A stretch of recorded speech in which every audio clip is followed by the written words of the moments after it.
Selamat sore teman-teman mahasiswa yang sudah hadir dalam ruang Zoom ini untuk mengikuti presentasi esai yang berjudul Transaksi Digital, Pandemi sebagai Akselerasi Era Kenormalan Baru. Pertama-tama marilah kita panjatkan puji syukur kepada Tuhan yang telah memberikan berkatnya sehingga kita dapat berkumpul dalam ruang Zoom ini dalam keadaan.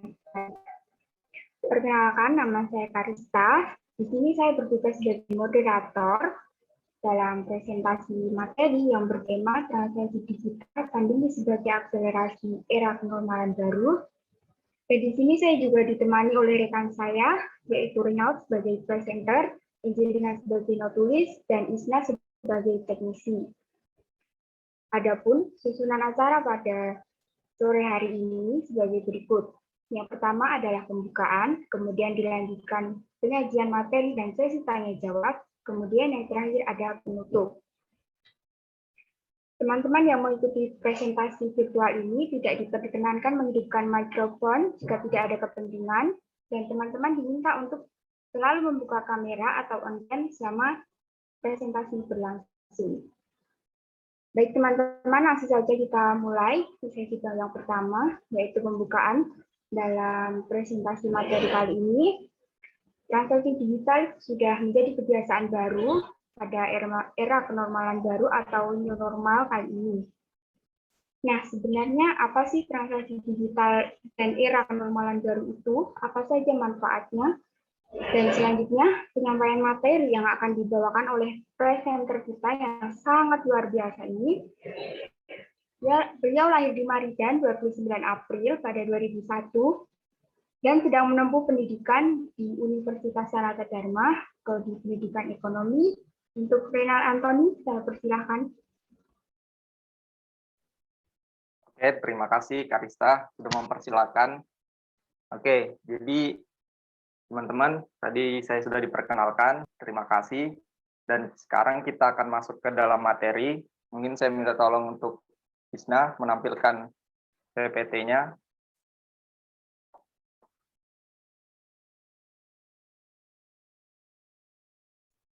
Apakah sudah terlihat? Ya, coba di slideshow. Oke, baik.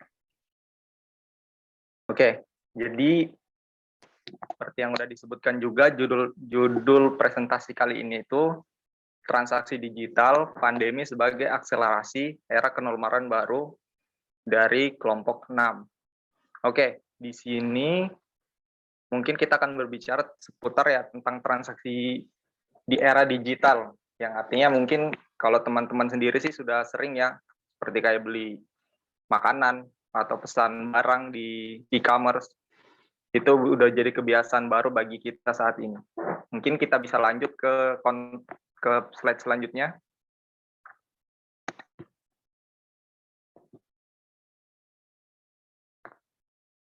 Oke, jadi di presentasi kali ini kita akan membahas 6 topik.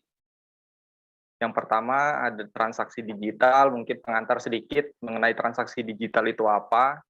Yang kedua ada terminologi. Terminologi ini kita membahas tentang istilah-istilah penting yang ada di presentasi ini supaya kita memahami.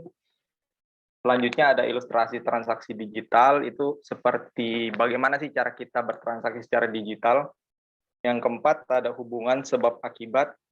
Yang kelima ada manfaat dari transaksi digital. Dan yang keenam ada bahaya dari transaksi digital yang harus kita waspadai. Next slide.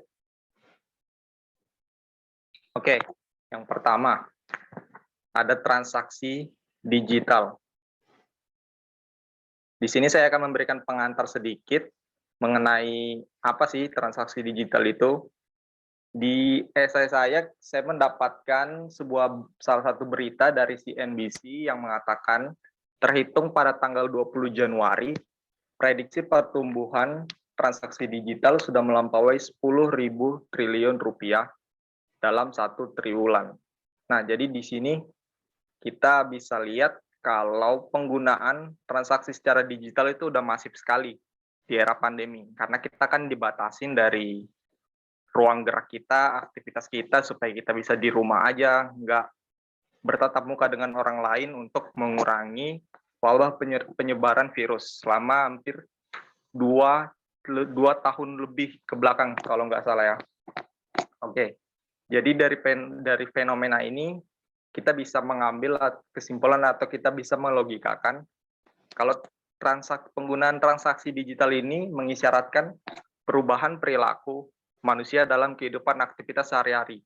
Bisa kita lihat kayak contohnya hal yang simpel itu, misalkan kita pesan makanan. Kita pesan makanan aja sekarang rasanya udah rasa malas muncul untuk pergi ke warung aja itu kayaknya udah menjadi hal yang biasa. Jadi kita lebih memilih untuk menggunakan transaksi secara digital, misalnya lewat pesan lewat GoFood, atau mungkin lewat aplikasi yang lain yang menyediakan layanan tersebut. Nah, dari penjelasan singkat ini mungkin kita masih bertanya-tanya ya, kayak sebenarnya terus hubungannya apa transaksi digital dengan era kenormalan baru, dan era kenormalan baru itu apa sih? Nah, kita akan bahas di topik yang selanjutnya. Oke, mungkin bisa next slide. Nah, di sini ada terminologi atau istilah-istilah yang akan digunakan ke depannya dalam presentasi ini. Yang pertama itu transaksi digital, ini mudah ya tentunya. Tindakan berupa persetujuan jual beli dari barang dan jasa dengan penggunaan sistem digital tanpa penggunaan uang tunai. Ya, jadi intinya kita bertransaksi pakai sistem digital. Misalkan kita bisa bayar pakai m-banking kita, atau mungkin bayar pakai uang elektronik dari dompet digital, atau transfer lewat bank. Intinya kita nggak pakai uang tunai langsung. Oke. Yang kedua, ada era kenormalan baru atau biasa kita dengar dengan new normal. Mungkin istilah ini tuh masih agak baru lah, tapi mungkin kalau kita sebagai mahasiswa, saya kira udah paham sekali maksudnya dari era kenormalan baru ini. Nah, intinya itu new normal atau kenormalan baru ini bukan cuma mengacu pada terjadinya pandemi COVID, tapi sebenarnya lebih luas lagi. Makanya di sini penjelasannya adalah perubahan situasi secara global ditandai perubahan di berbagai sektor, sehingga mempengaruhi kehidupan manusia pada saat itu. Oke, jadi maksudnya di sini itu bukan hanya karena pandemi. New normal itu bisa terjadi dengan dengan fenomena-fenomena atau peristiwa yang lain. Contohnya kayak sekarang, ada metaverse. Nah, metaverse ini kan nantinya kan akan mengubah perilaku kita. Nah, kita kan pasti akan jadi punya perilaku baru. Dan dunia bakal berubah, maksudnya mungkin bakal bekerja dengan cara yang baru. Kita cuma di rumah aja, kita pakai VR, virtual, cuma dari rumah kita bisa melakukan pekerjaan, atau kita sebagai mahasiswa kita bisa belajar, atau bahkan kegiatan-kegiatan yang lain. Nah, jadi kita memaknai new normal itu sebagai suatu perubahan dalam cara dunia bekerja, intinya itu. Oke, mungkin bisa next.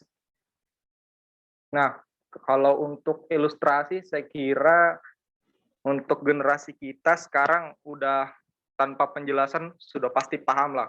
Apalagi kayak seperti beli barang, beli baju lewat salah satu e-commerce seperti Tokopedia dan Shopee, mungkin itu udah jadi hal kebiasaan yang kita lakukan sehari-hari. Contohnya ya ini, kayak kita misalkan kita pengen beli baju, terus kita tinggal pilih tuh mana produk yang ada di e-commerce yang pengen kita datengin, misalkan di Tokopedia atau di Shopee. Kita tinggal pilih metode pembayarannya, mau transaksi lewat transfer bank atau mau lewat misalkan dompet digital, itu udah bisa tanpa kita harus capek-capek untuk datang ke tempatnya dan membayar dengan uang tunai. Selanjutnya, kita memverifikasi transaksinya, barang apa yang kita beli, kita setujui. Di bank juga kita melakukan pembayaran tadi. Setelah diterima maka pesanan itu akan diproses. Jadi kita tinggal menunggu. Dan ya ini salah satu bentuk kepraktisan adanya transaksi digital di era sekarang. Oke, mungkin bisa next. Oke, di sini mungkin pokok intinya ya. Di sini itu menjelaskan tentang judul yang saya ambil tadi. Hubungan antara pandemi dengan adanya transaksi digital mempercepat atau sebagai akselerasi era kenormalan baru. Intinya transaksi digital ini itu salah satu tanda kalau kita itu sekarang lagi di fase dunia yang sedang berubah. Dari cara kita yang dulunya kayak tatap muka gitu, kita udah bisa lihat sekarang itu serba virtual. Semua sekarang serba digital. Jadi bukan berpatok karena new normal itu new normal itu mengacu pada pandemi. Enggak, pandemi ini sebenarnya cuma mempercepat. Nah, jadi bahasan temanya itu lebih luas, bukan berbicara soal pandemi COVID aja, tapi perubahan bentuk kehidupan manusia dari yang dulu kayak kita lihat lalu lalang di jalan, mungkin nanti kita cuma duduk di rumah, kita punya avatar satu di dunia digital, misalkan di metaverse gitu, ya kita bakal beraktivitas di situ. Paling kita menggunakan aktivitas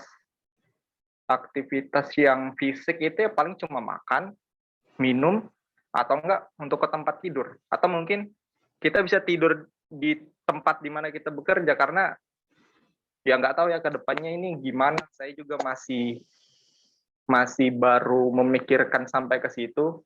Untuk teknisnya mungkin akan kita lihat nanti.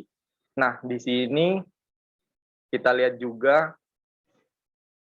transaksi digital itu mempengaruhi volume transaksi sehingga memiliki hubungan yang positif terhadap perekonomian Indonesia. Nah, bisa kita lihat kalau transaksi digital ini kan sebagai tanda. Nah, tanda ini tuh makin mempercepat pertumbuhan ekonomi. Ini juga menjadi bukti kalau untuk memperkuat kalau memang perubahan atau new normal atau kehidupan baru itu udah nggak bisa kita bantah lagi. Kita pasti akan ke sana, cuman entah kapan waktunya. Terus, peningkatan volume transaksi merupakan pertanda bahwa pandemi COVID sebagai akselerasi. Itu mungkin udah inti yang saya jelaskan pertama. Jadi intinya ya kita harus mempersiapkan diri lah.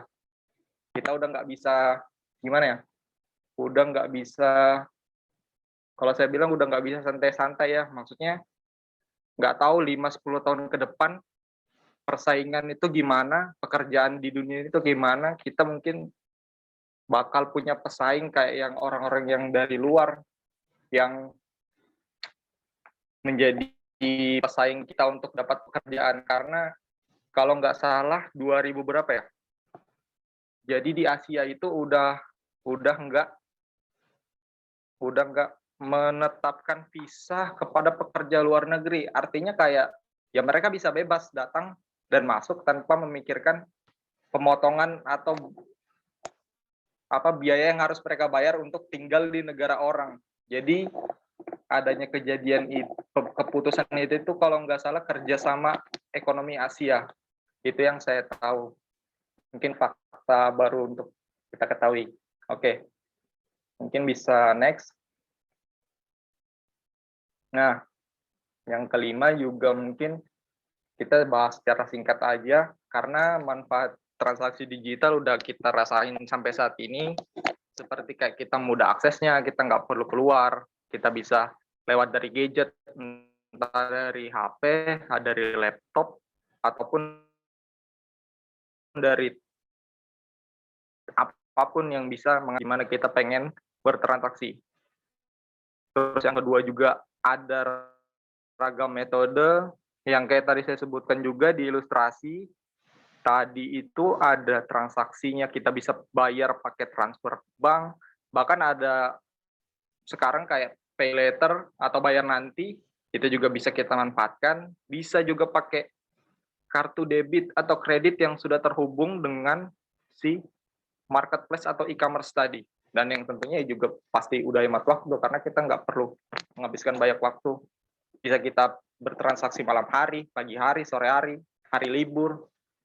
Masalah di proses kapan barang itu akan dikirimkan itu masalah nanti. Intinya kan kita bisa bertransaksi. Oke, next. Nah, di bahaya transaksi digital. Sebenarnya ada banyak ya yang perlu kita pahami. Yang pertama, kita bicara soal dari bahayanya dari dalam dulu, dari dalam diri. Jadi volume transaksi meningkat itu maksudnya karena kemudahan ini ya. Jadi kita transaksi mudah, bisa dari mana aja, terus dengan gampangnya transaksi itu terverifikasi atau tersetujui. Jadi kita mudah untuk mengeluarkan uang. Ini masalah keuangan jadinya ya. Jadi kita terlalu gampang untuk mengeluarkan uang karena saking mudahnya tadi. Jadi bisa-bisa jadi peningkatan volume, kita nggak sadar sebulan, ternyata misalkan kita sudah bekerja, ternyata untuk hidup bulan ini itu sudah nggak ada bisa buat ditabung atau mungkin bisa kekurangan untuk kehidupan kita di bulan ini. Nah, yang kedua, ada beragam situs rentan terhadap penipuan dan kejahatan. Ini mungkin yang bisa kejahatan ini tuh bisa menimpa siapa aja. Bahkan kayak presiden atau pejabat pun bisa. Kalau seseorang itu agak dibilangnya bukan bodoh ya, tapi lebih ke kurang melek terhadap teknologi lah. Jadi misalkan kemarin kalau nggak salah saya baca berita ada satu kasus, jadi dia cuma ngeklik pesan, terus HP-nya itu terintegrasi sama M-banking dia. Jadi M-bankingnya itu terkuras. Jadi di bank itu tabungannya dia tinggal berapa belas juta dari berapa ratus miliar kalau nggak salah ya. Ini kan kayak hal yang kita nggak tahu, kita cuma klik pesan tapi bisa sampai segitu dampaknya. Nah, ini salah satu bahaya transaksi digital ya. Apalagi kayak kadang ada yang misalkan nanya informasi. Kadang ada orang-orang yang memang ahli di bidang IT, terus dia itu mencari korban-korbannya, misalkan dia kirimin pesan berupa barang yang memang sedang kita proses atau sedang kita transaksi. Itu bisa ketahuan lewat rekam jejak internet kita. Jadi karena mereka tahu ini tuh tracknya kemana ya. Oh, mereka misalkan Mas Dwi sedang memesan barang baju. Nah, kita memesan barang itu, orang yang mengerti ID itu bisa tahu, oh dia bulan ini lagi memesan baju. Kita coba yuk kita tipu, kita kirimin link kalau barangnya itu ada bermasalah. Nah, kita klik link itu, ternyata link itu ya tadi link yang kalau bahasa IT-nya itu saya lupa apa, tapi pokoknya tentang penipuan tadi. Bisa-bisa data kita bocor, kayak yang bahaya yang ketiga ini, data kita bocor, mereka bisa tahu kita di mana, kegiatan apa aja, bahkan seperti lokasi kita sekarang lagi main HP, kita di dapur, mereka itu bisa tahu lewat satelit, karena mereka punya kemampuan dalam bidang IT. Nah, mungkin itu aja dari presentasi kali ini. Mungkin bisa saya kembalikan kepada moderator untuk mengambil alih. Terima kasih. Ya, terima kasih Saudara Rinal atas penjelasannya. Nah, baik teman-teman, ternyata selama pandemi ini, transaksi digital itu sudah menjadi kebiasaan di era kenormalan baru atau new normal dengan ditandainya peningkatan kegiatan pada transaksi digital. Nah, selanjutnya, teman-teman, ini adalah sesi tanya jawab.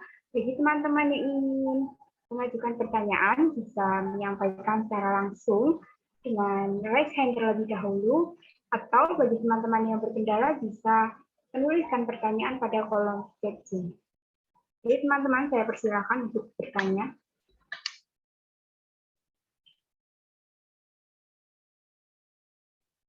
Ya, sudah ada yang raise hand. Dari Katarina Jevanya, saya persilakan untuk menyampaikan pertanyaannya. Oke, terima kasih moderator dari kelompok 6. Saya dari kelompok 5 ingin bertanya tentang bagaimana cara melindungi ketersediaan dan keamanan dari situs e-commerce. Terima kasih. Ya, baik. Terima kasih atas pertanyaannya. Untuk Saudara Renal, bisa langsung dijawab atau nanti?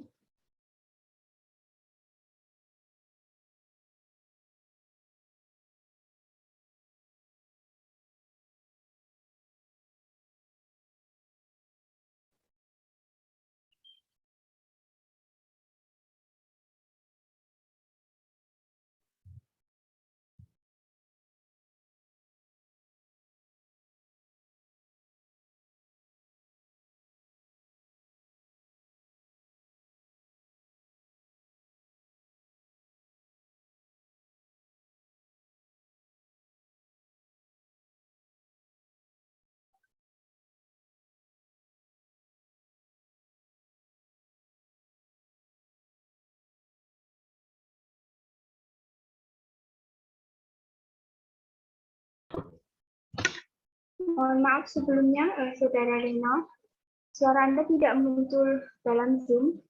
Bisa diulangi sekali lagi? Oke, sudah terdengar?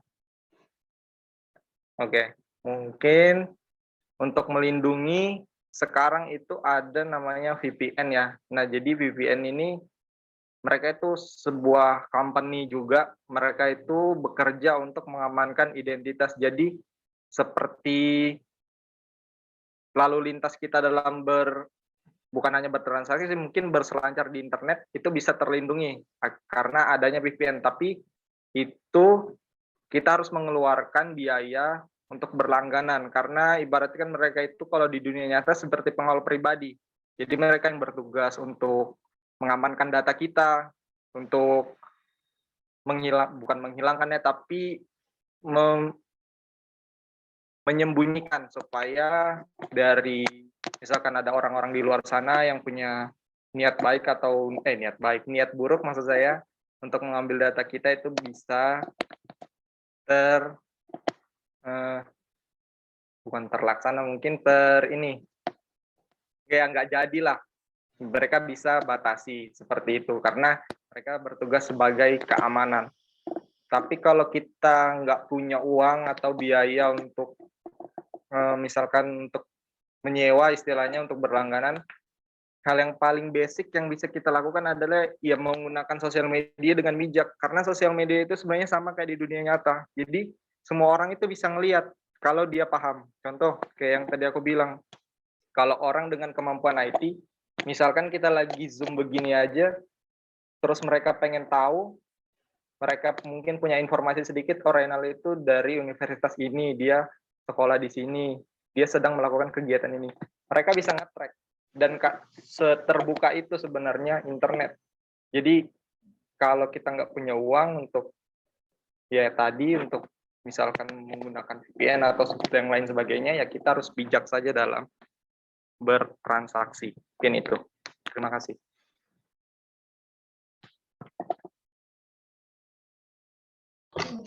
Bagaimana Saudara Katarina Tiffany? Apakah sudah cukup menjawab dari pertanyaan Saudara? Cukup menjawab, terima kasih. Ya, baik. Untuk pertanyaan selanjutnya, teman-teman mahasiswa yang ingin bertanya, persilakan.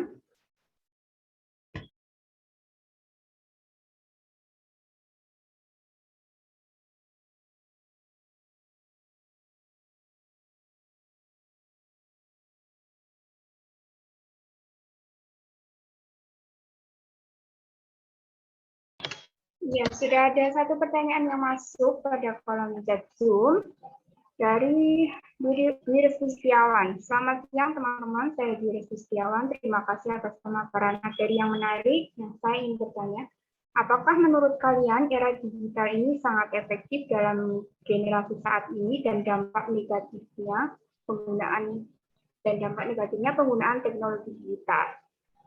Nah, bagaimana Saudara Rino? Bisa dijawab?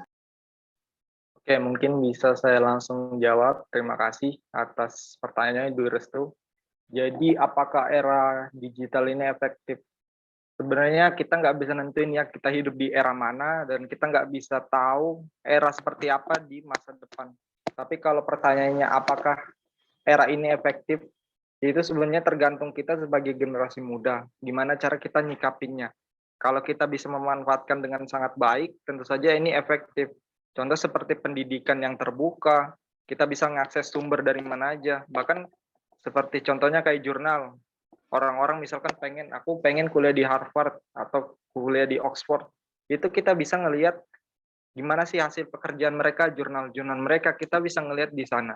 Tanpa kita harus berkuliah di sana, atau kita mungkin bisa berinteraksi, kita punya kenalan di sana, kita bisa berbagi ilmu. Mungkin itu. Kalau sisi negatifnya tentu sangat banyak tadi ya. Jadi mungkin ilustrasinya gini, semakin mudah sesuatu, maka akan semakin besar godaannya. Atau misalnya semakin besar manfaatnya, semakin besar juga dampak negatifnya. Jadi mereka itu bakal balance, mereka itu bakal sama. Contoh kayak sosial media.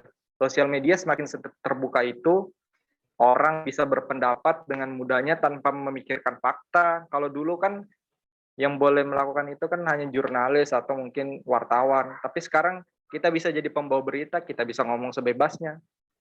Dampak negatifnya apa? Semakin banyak hoax, semakin banyak orang mudah menggiring opini, membetulkan sesuatu, atau mungkin mengarahkan kepada hal-hal yang buruk ya. Mungkin itu. Terima kasih. Nah, bagaimana Saudara Dirs Setiawan? Apakah penjelasan dari Saudara Rinal sudah cukup menjawab? Terima kasih, sangat menjawab. Ya, baik. Terima kasih teman-teman. Rangkaian acara diskusi dan presentasi kita pada sore hari ini telah selesai. Dan ternyata selama pandemi ini, transaksi digital itu sudah menjadi kebiasaan baru pada era kenormalan baru. Atau kita biasa nyebutnya new normal ya, dengan ditandainya pertumbuhan transaksi digital. Nah, transaksi digital itu juga memiliki beberapa manfaat dalam bertransaksi secara digital dan memberi pengaruh yang besar terhadap perekonomian.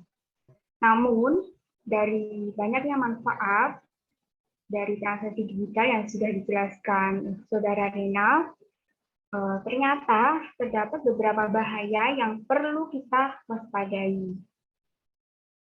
Nah, demikian teman-teman presentasi dan diskusi kita hari ini. Saya selaku moderator meminta maaf apabila terdapat kesalahan dalam penyampaian, dan terima kasih atas kehadiran dan partisipasi teman-teman pada kegiatan kali ini yang dilaksanakan dalam ruang Zoom. Teman-teman boleh meninggalkan ruang Zoom.